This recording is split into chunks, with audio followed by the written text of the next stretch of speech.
ವಿಜಯ ಸ್ಫೂರ್ತಿಯ ಪ್ರೀತಿಯ ಕೇಳುಗರಿಗೆ ನಮಸ್ಕಾರ.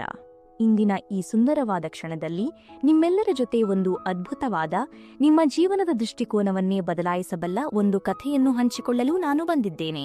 ನೀವೆಲ್ಲರೂ ಕಣ್ಣು ಮುಚ್ಚಿ ನಿಮ್ಮ ದೈನಂದಿನ ಗದ್ದಲಗಳಿಂದ ಸ್ವಲ್ಪ ಹೊತ್ತು ದೂರ ಸರಿದು ನನ್ನ ಈ ಮಾತುಗಳಿಗೆ ನಿಮ್ಮ ಮನಸ್ಸನ್ನು ತೆರೆಯಿರಿ. ನಾವು ಪ್ರತಿದಿನ ಎಚ್ಚರವಾದಾಗ ಪ್ರಕೃತಿ ನಮಗೆಲ್ಲರಿಗೂ ಯಾವುದೇ ತಾರತಮ್ಯವಿಲ್ಲದೆ ನೀಡುವ ಒಂದು ಅದ್ಭುತವಾದ ಉಡುಗೊರೆ ಎಂದರೆ ಅದು ಸಮಯ. ಆದರೆ ನಮ್ಮಲ್ಲಿ ಬಹಳಷ್ಟು ಜನರಿಗೆ ಯಾವಾಗಲೂ ಕಾಡುವ ಒಂದು ದೊಡ್ಡ ಚಿಂತೆ ಎಂದರೆ ನನಗೆ ಸಮಯವೇ ಸಿಗುತ್ತಿಲ್ಲ ಅನ್ನೋದು. ಬೆಳಿಗ್ಗೆಯಿಂದ ರಾತ್ರಿಯವರೆಗೆ ಬರೀ ಓಟ, ದಣಿವು ಮತ್ತು ಒತ್ತಡ. ಬನ್ನಿ, ಇಂದಿನ ಕಥೆಯ ಮೂಲಕ ಈ ಸಮಯದ ನಿಜವಾದ ರಹಸ್ಯವನ್ನು ಅರಿಯೋಣ. ಒಂದು ಸುಂದರವಾದ ಹಸಿರಿನಿಂದ ಕಂಗೊಳಿಸುತ್ತಿದ್ದ ಊರು ಮಲ್ನಾಡು.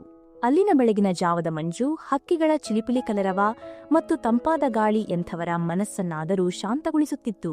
ಆ ಊರಿನಲ್ಲಿ ವಿಕ್ರಮ್ ಎಂಬ ಒಬ್ಬ ಯುವಕನಿದ್ದ. ಅವನು ತನ್ನ ವ್ಯಾಪಾರದಲ್ಲಿ ಬಹಳ ದೊಡ್ಡ ಹೆಸರು ಮಾಡಿದ್ದ. ಊರಿಗೆಲ್ಲ ಅವನೆಂದರೆ ಗೌರವ. ಆದರೆ ಅವನಿಗೆ ಒಂದು ದೊಡ್ಡ ಸಮಸ್ಯೆ ಇತ್ತು.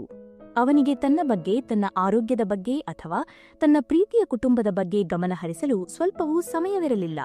ಸದಾಕಾಲ ವ್ಯಾಪಾರ, ಲೆಕ್ಕಾಚಾರ, ಹಣದ ಚಿಂತೆಯಲ್ಲಿ ಮುಳುಗಿರುತ್ತಿದ್ದ. ತಡರಾತ್ರಿಯವರೆಗೆ ಕೆಲಸ ಮಾಡುವುದು, ಬೆಳಿಗ್ಗೆ ಆತುರಾತುರವಾಗಿ ಎದ್ದು ಮತ್ತೆ ಕೆಲಸಕ್ಕೆ ಓಡುವುದು, ಸರಿಯಾಗಿ ಊಟ ಮಾಡದಿರುವುದು ಇದೇ ಅವನ ದಿನಚರಿಯಾಗಿತ್ತು. ಹೀಗೆ ಕೆಲವು ವರ್ಷಗಳು ಕಳೆದವು. ವಿಕ್ರಮ್ಗೆ ಕ್ರಮೇಣ ಆರೋಗ್ಯದಲ್ಲಿ ಏರುಪೇರಾಗಲು ಶುರುವಾಯಿತು. ಮುಖದಲ್ಲಿ ಕಳೆ ಮಾಯವಾಗಿತ್ತು. ಸದಾ ಸುಸ್ತು, ಕೋಪ ಮತ್ತು ಕಿರಿಕಿರಿ. ಅವನ ಹೆಂಡತಿ ಮತ್ತು ಮಕ್ಕಳು ಅವನ ಪ್ರೀತಿಗಾಗಿ, ಅವನೊಡನೆ ಕಳೆಯುವ ಕೆಲವು ನಿಮಿಷಗಳಿಗಾಗಿ ಚಾತಕ ಪಕ್ಷಿಗಳಂತೆ ಕಾಯುತ್ತಿದ್ದರು. ವಿಕ್ರಮ್ಗೆ ಇದೆಲ್ಲವೂ ಅರ್ಥವಾಗುತ್ತಿತ್ತು. ಆದರೆ ಏನು ಮಾಡುವುದು, ನನಗೆ ಸಮಯವೇ ಇಲ್ಲ ಎಂಬ ಒಂದೇ ಉತ್ತರ ಅವನ ಬಳಿ ಇತ್ತು. ಒಂದು ದಿನ ಅವನ ಆಪ್ತಮಿತ್ರನೊಬ್ಬ ಅವನ ಬಳಿ ಬಂದು ಹೇಳಿದ, ವಿಕ್ರಮ್, ನಿನ್ನ ಈ ಪರಿಸ್ಥಿತಿಯನ್ನು ನೋಡಿ ನನಗೆ ಬಹಳ ಬೇಸರವಾಗುತ್ತಿದೆ. ನಮ್ಮ ಊರಿನ ಹತ್ತಿರದ ಬೆಟ್ಟದ ಮೇಲೆ ಒಬ್ಬರು ಜ್ಞಾನಿ ಧ್ಯಾನಾನಂದ ಸ್ವಾಮಿಗಳು ಬಂದಿದ್ದಾರೆ. ಅವರು ಎಷ್ಟೋ ಜನರ ಜೀವನದ ಸಮಸ್ಯೆಗಳನ್ನು ತಮ್ಮ ಸರಳವಾದ ಮಾತುಗಳಿಂದ ಬಗೆಹರಿಸಿದ್ದಾರೆ. ದಯವಿಟ್ಟು ಒಮ್ಮೆ ಅವರ ಬಳಿ ಹೋಗಿ ಬಾ ಎಂದು ವಿನಂತಿಸಿದ. ವಿಕ್ರಮ್ಗೆ ಮೊದಲು ಇಷ್ಟವಿರಲಿಲ್ಲ. ಆದರೂ ತನ್ನ ಈ ಯಾಂತ್ರಿಕ ಬದುಕಿನಿಂದ ಒಂದು ದಿನವಾದರೂ ಬಿಡುಗಡೆ ಸಿಗಲಿ ಎಂಬ ಆಸೆಯಿಂದ ಆ ಬೆಟ್ಟದ ಕಡೆಗೆ ಹೆಜ್ಜೆ ಹಾಕಿದ. ಬೆಟ್ಟದ ಮೇಲಿನ ಆ ಆಶ್ರಮ ಬಹಳ ಪ್ರಶಾಂತವಾಗಿತ್ತು. ಸುತ್ತಲೂ ಎತ್ತರವಾದ ಮರಗಳು, ಸುಂದರವಾದ ಹೂವಿನ ಗಿಡಗಳು ಮತ್ತು ಆಶ್ರಮದ ಮಧ್ಯದಲ್ಲಿ ಹರಿಯುತ್ತಿದ್ದ ಸಣ್ಣ ನೀರಿನ ಜುಳುಜುಳುನಾದ. ಅಲ್ಲಿನ ವಾತಾವರಣವೇ ವಿಕ್ರಮ್ನ ಅರ್ಧ ಒತ್ತಡವನ್ನು ಕಡಿಮೆ ಮಾಡಿತ್ತು.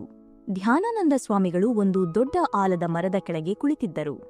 ಅವರ ಮುಖದಲ್ಲಿ ಅದೆಂತಹ ತೇಜಸ್ಸು, ಕಣ್ಣುಗಳಲ್ಲಿ ಸಾಗರದಂತಹ ಆಳವಾದ ಶಾಂತಿ. ವಿಕ್ರಮ್ ಮೆಲ್ಲನೆ ಅವರ ಬಳಿ ಹೋಗಿ ನಮಸ್ಕರಿಸಿದ. ಸ್ವಾಮಿಗಳು ಮುಗುಳ್ನಗುತ್ತಾ ಅವನನ್ನು ಕುಳಿತುಕೊಳ್ಳಲು ಸೂಚಿಸಿದರು. ವಿಕ್ರಮ್ ತನ್ನ ಕಷ್ಟಗಳನ್ನೆಲ್ಲ ಅವರ ಮುಂದೆ ತೋಡಿಕೊಂಡ. ಸ್ವಾಮಿಗಳೇ, ನಾನು ಜೀವನದಲ್ಲಿ ಎಲ್ಲವನ್ನೂ ಸಂಪಾದಿಸಿದ್ದೇನೆ. ಆದರೆ ನನಗೆ ನೆಮ್ಮದಿ ಇಲ್ಲ. ನನಗೆ ನನ್ನ ಜೀವನವನ್ನು ಸರಿಯಾಗಿ ನಡೆಸಲು ಸಮಯವೇ ಸಾಲುತ್ತಿಲ್ಲ. ದಿನದ ಸಮಯವೆಲ್ಲ ಎಲ್ಲಿ ಮಾಯವಾಗುತ್ತಿದೆ ಎಂದು ನನಗೆ ತಿಳಿಯುತ್ತಿಲ್ಲ. ದಯವಿಟ್ಟು ನನಗೆ ದಾರಿ ತೋರಿ ಎಂದು ಕಣ್ಣೀರಿಟ್ಟ. ಸ್ವಾಮಿಗಳು ಅವನ ಕಡೆಗೆ ಅತ್ಯಂತ ಕರುಣೆಯಿಂದ ನೋಡಿ ಬಹಳ ಮೃದುವಾದ ದನಿಯಲ್ಲಿ ಹೇಳತೊಡಗಿದರು, ಮಗು, ಸೃಷ್ಟಿಕರ್ತ ನಮಗೆಲ್ಲರಿಗೂ ನೀಡಿರುವ ಅತಿ ದೊಡ್ಡ ಸಂಪತ್ತು ಎಂದರೆ ಅದು ಸಮಯ. ಒಬ್ಬ ರಾಜನಿಗೂ ಒಬ್ಬ ಬಡವನಿಗೂ ಭಗವಂತ ನೀಡಿರುವುದು ದಿನದ 24 ಗಂಟೆಗಳನ್ನು ಮಾತ್ರ. ಈ 24 ಗಂಟೆಗಳಲ್ಲಿಯೇ ಜಗತ್ತಿನ ಮಹಾನ್ ಸಾಧಕರು ತಮ್ಮ ಇತಿಹಾಸವನ್ನು ಸೃಷ್ಟಿಸಿದ್ದಾರೆ. ವಿಕ್ರಮ್ ಆಶ್ಚರ್ಯದಿಂದ ಕೇಳಿದ, ಆದರೆ ಸ್ವಾಮಿಗಳೇ, ಈ 24 ಗಂಟೆಗಳು ನನಗೆ ಏನೇನೂ ಸಾಲುತ್ತಿಲ್ಲವಲ್ಲ? ಆಗ ಸ್ವಾಮಿಗಳು ಒಂದು ಅದ್ಭುತವಾದ ಜೀವನದ ಪಾಠವನ್ನು ವಿವರಿಸಲು ಶುರುಮಾಡಿದರು. ನೋಡು ವಿಕ್ರಮ್, ನಾನು ಅತ್ಯಂತ ಶಿಸ್ತಿನ ಜೀವನವನ್ನು ನಡೆಸುತ್ತೇನೆ. ಈ ಶಿಸ್ತು ಎಂದರೆ ನಮ್ಮನ್ನು ನಾವು ಕಟ್ಟಿಹಾಕಿಕೊಳ್ಳುವುದಲ್ಲ, ಬದಲಾಗಿ ನಮ್ಮನ್ನು ನಾವು ಸ್ವತಂತ್ರಗೊಳಿಸಿಕೊಳ್ಳುವುದು. ನಿನ್ನ ದೇಹ ಒಂದು ಅದ್ಭುತವಾದ ದೇವಾಲಯವಿದ್ದಂತೆ. ನಿನ್ನ ದೇಹಕ್ಕೆ ಪ್ರತಿದಿನ ಕನಿಷ್ಠ 8 ಗಂಟೆಗಳ ಕಾಲ ನಿದ್ದೆ ಅತ್ಯಗತ್ಯ. ನಿದ್ದೆ ಕೇವಲ ಕಣ್ಣು ಮುಚ್ಚುವುದಲ್ಲ, ಅದು ನಿನ್ನ ದೇಹ, ಮನಸ್ಸು ಮತ್ತು ಆತ್ಮಕ್ಕೆ ಹೊಸ ಚೈತನ್ಯವನ್ನು ತುಂಬುವ ಒಂದು ದಿವ್ಯ ಪ್ರಕ್ರಿಯೆ. 8 ಗಂಟೆಗಳ ಕಾಲ ಆಳವಾದ ನಿದ್ದೆ ಮಾಡಿದರೆ ಮಾತ್ರ ಮರುದಿನದ ಸವಾಲುಗಳನ್ನು ಎದುರಿಸುವ ಶಕ್ತಿ ನಿನ್ನಲ್ಲಿ ಬರುತ್ತದೆ. ವಿಕ್ರಮ್ ತಲೆ ತಗ್ಗಿಸಿದ. ಅವನು ರಾತ್ರಿ ಕೇವಲ 4-5 ಗಂಟೆಗಳ ಕಾಲ ಮಾತ್ರ ನಿದ್ದೆ ಮಾಡುತ್ತಿದ್ದ, ಅದು ಕೂಡ ಸಾವಿರಾರು ಯೋಚನೆಗಳ ಜೊತೆ. ಸ್ವಾಮಿಗಳು ಮುಂದುವರೆಸಿದರು, ಇನ್ನು ಊಟದ ವಿಷಯ. ನೀನು ಊಟ ಮಾಡಲು ಕನಿಷ್ಠ 2 ಗಂಟೆಗಳ ಸಮಯವನ್ನು ಮೀಸಲಿಡಬೇಕು. ಊಟವನ್ನು ಗಡಿಬಿಡಿಯಿಂದ ನುಂಗುವುದಲ್ಲ, ಪ್ರತಿಯೊಂದು ತುತ್ತನ್ನೂ ಧ್ಯಾನದಂತೆ ಕೃತಜ್ಞತೆಯಿಂದ ಆಸ್ವಾದಿಸಿ ತಿನ್ನಬೇಕು. ನಿನ್ನ ದೇಹಕ್ಕೆ ಸೇರುವ ಅನ್ನವೇ ನಿನ್ನ ರಕ್ತ ಮತ್ತು ಮಾಂಸವಾಗಿ, ನಿನ್ನ ಆಲೋಚನೆಗಳಾಗಿ ರೂಪುಗೊಳ್ಳುತ್ತದೆ. ಹಾಗಾಗಿ ಊಟದ ಸಮಯವೂ ಕೇವಲ ನಿನ್ನ ಮತ್ತು ನಿನ್ನ ಆತ್ಮದ ನಡುವಿನ ಪವಿತ್ರವಾದ ಸಮಯವಾಗಿರಬೇಕು. ಆ ನಂತರ ನಿನ್ನ ದೇಹವನ್ನು ದೃಢವಾಗಿಟ್ಟುಕೊಳ್ಳಲು ನಿಸರ್ಗದ ಜೊತೆ ಬೆರೆಯಲು ಯೋಗ, ಪ್ರಾಣಾಯಾಮ ಅಥವಾ ವ್ಯಾಯಾಮ ಮಾಡಲು ದಿನದಲ್ಲಿ 2 ಗಂಟೆಗಳನ್ನಾದರೂ ಮೀಸಲಿಡು. ಬೆವರಿನ ಹನಿಗಳು ನಿನ್ನ ದೇಹದ ಕಲ್ಮಶಗಳನ್ನು ಮಾತ್ರವಲ್ಲ, ನಿನ್ನ ಮನಸ್ಸಿನ ಒತ್ತಡವನ್ನು ಕೂಡ ತೊಳೆದು ಹಾಕುತ್ತವೆ. ಆರೋಗ್ಯವಂತ ದೇಹದಲ್ಲಿ ಮಾತ್ರ ಆರೋಗ್ಯವಂತ ಮನಸ್ಸು ನೆಲೆಸಲು ಸಾಧ್ಯ. ಇದಾದ ಮೇಲೆ ಬರುವುದು ಅತ್ಯಂತ ಪ್ರಮುಖವಾದದ್ದು. ನಿನ್ನ ಪ್ರೀತಿಯ ಕುಟುಂಬದವರೊಂದಿಗೆ ಕಳೆಯಲು ದಿನದಲ್ಲಿ ಕೆಲವು ಗಂಟೆಗಳು ನಿನಗೆ ಬೇಕೇ ಬೇಕು. ನಿನ್ನ ಹೆಂಡತಿ ಮಕ್ಕಳ ನಗು, ಅವರೊಡನೆ ಹಂಚಿಕೊಳ್ಳುವ ಸಣ್ಣ ಪುಟ್ಟ ಪ್ರೀತಿಯ ಮಾತುಗಳು, ಇವೆಲ್ಲವೂ ನಿನ್ನ ಜೀವನದ ನಿಜವಾದ ಸಂಪಾದನೆ. ಈ ಪ್ರೀತಿಯೇ ನಿನ್ನ ಎಲ್ಲಾ ಕಷ್ಟಗಳಿಗೂ ದಣಿವಿನ ನಡುವೆ ಸಿಗುವ ಒಂದು ಆಶ್ರಯತಾಣ. ವಿಕ್ರಮ್ಗೆ ಈಗ ಲೆಕ್ಕಾಚಾರ ಅರ್ಥವಾಗತೊಡಗಿತ್ತು. 8 ಗಂಟೆ ನಿದ್ದೆ, 2 ಗಂಟೆ ಊಟ, 2 ಗಂಟೆ ವ್ಯಾಯಾಮ ಮತ್ತು ಕೆಲವು ಗಂಟೆಗಳ ಕಾಲ ಕುಟುಂಬದ ಜೊತೆ ವಿಹಾರ. ಇದೆಲ್ಲವನ್ನೂ ಕಳೆದರೂ ತನ್ನ ಕೆಲಸವನ್ನು, ತನ್ನ ವ್ಯಾಪಾರವನ್ನು ಅತ್ಯಂತ ಶ್ರದ್ಧೆಯಿಂದ ಮಾಡಲು ಅವನ ಬಳಿ ಇನ್ನೂ ಸಾಕಷ್ಟು ಗಂಟೆಗಳು ಉಳಿದಿರುತ್ತಿದ್ದವು. ಅವನಿಗೆ ತನ್ನ ತಪ್ಪಿನ ಅರಿವಾಯಿತು.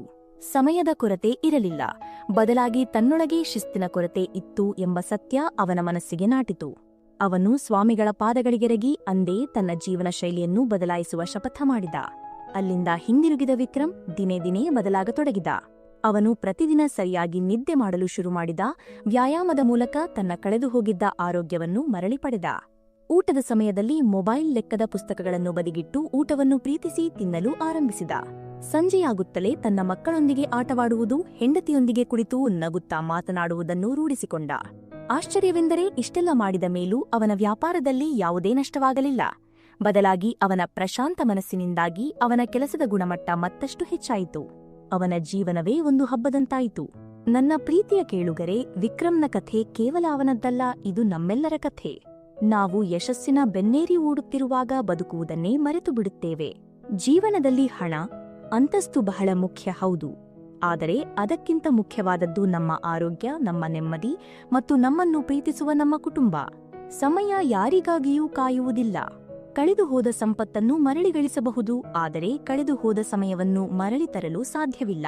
ಇಂದಿನಿಂದಲೇ ಒಂದು ದೃಢ ನಿರ್ಧಾರ ಮಾಡಿ. ನಿಮ್ಮ ದಿನಚರಿಯಲ್ಲಿ ಒಂದು ಶಿಸ್ತು ತನ್ನಿ.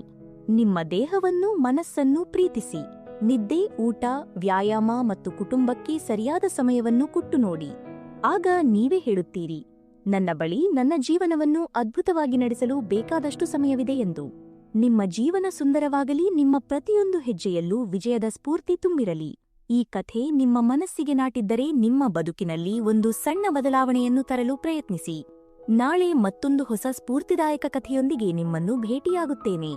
ಅಲ್ಲಿಯವರೆಗೂ ನಗುನಗುತ್ತಾ ಇರಿ, ನಿಮ್ಮವರನ್ನು ಪ್ರೀತಿಸಿ, ನಿಮ್ಮನ್ನ ನೀವು ಪ್ರೀತಿಸಿ.